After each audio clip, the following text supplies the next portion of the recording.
Gravity ये एक ऐसा फोर्स है जो अपनी तरफ हर एक चीज को अट्रैक्ट कर लेता है जिसमें मास होता है। क्यों? है ना? दरअसल नहीं, ग्रेविटी फोर्स है ही नहीं।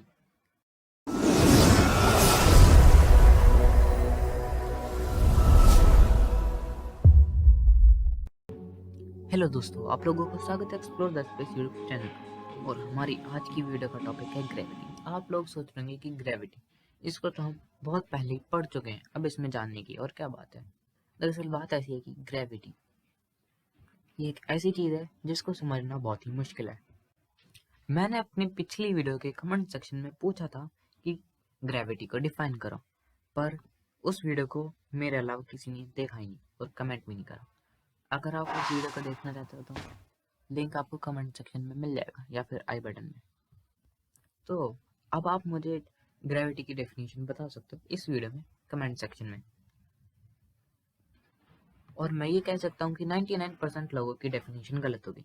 आप लोग सोच रहे होंगे कि ऐसा कैसे हो सकता है, हमने ये डेफिनेशन तो बचपन से पढ़ी है और हमने ये डेफिनेशन स्कूल में रटी थी। दरअसल बात ऐसी है कि जिन्होंने भी ये लिखा है ग्रेविटी इज अ फोर्स, तो उनकी डेफिनेशन गलत हो गई, क्योंकि ग्रेविटी एक फोर्स है ही नहीं। अगर आपकी बुक में ये लिखा है कि ग्रेविटी एक फोर्स है तो वो गलत है, क्योंकि ग्रेविटी फोर्स है ही नहीं। और ये मैं ऐसे ही हवा में नहीं बोल रहा, ये मैं एल्बर्ट आइंस्टाइन की थ्योरी से बोल रहा हूँ। अगर आप उनको नहीं जानते तो मैं नहीं जानता कि आप इस दुनिया के हैं या नहीं। तो अब मैं आपको एक्सप्लेन करने वाला हूँ कि ग्रेविटी एक फोर्स क्यों नहीं है। सर आइजैक न्यूटन ने ये तो बता दिया था कि ग्रेविटी होती है, पर उन्होंने ये नहीं बताया था कि ग्रेविटी काम कैसे करती है और ये होता क्या है असल में, ये आई कहाँ से। और फिर बाद में आए एल्बर्ट आइंस्टाइन, जिन्होंने उनकी थ्योरी को पूरा ही उलट पुलट करके एक अपनी नई थ्योरी बनाई, जिसमें उन्होंने बताया कि टाइम और स्पेस अलग नहीं है, वो जुड़े हुए हैं। मतलब कि स्पेस एक थर्ड डायमेंशनल ऑब्जेक्ट है और टाइम वन डायमेंशनल ऑब्जेक्ट है। अगर हम इन दोनों को मिला दें तो बनेगा स्पेस टाइम, जो कि एक फोर डायमेंशनल ऑब्जेक्ट है। आप लोग सोच रहे हैं कि अब ये फोर डायमेंशनल ऑब्जेक्ट क्या है।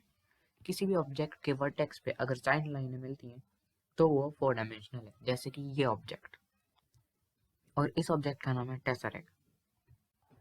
पर उस ऑब्जेक्ट के हर एक वर्टेक्स पे चार लाइनें मिलनी चाहिए, तभी वो बनेगा फोर डायमेंशनल ऑब्जेक्ट। और जब कोई ऐसा ऑब्जेक्ट जिसका मास बहुत ज्यादा हो और जो बहुत ही ज्यादा वेलोसिटी से घूम रहा हो, वो एक इसी फोर डायमेंशनल स्पेस टाइम में एक कर्व क्रिएट करता है, उसी कर्व को बोलते हैं ग्रेविटी।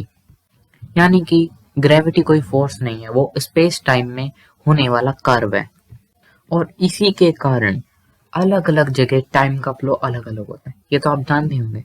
अगर आप नहीं जानते तो आप मेरी टाइम ट्रेवल वाली प्लेलिस्ट चेक कर सकते हैं। मैं आपको एक एग्जांपल से समझाता हूँ, इससे आपको अच्छे से क्लियर हो जाएगा।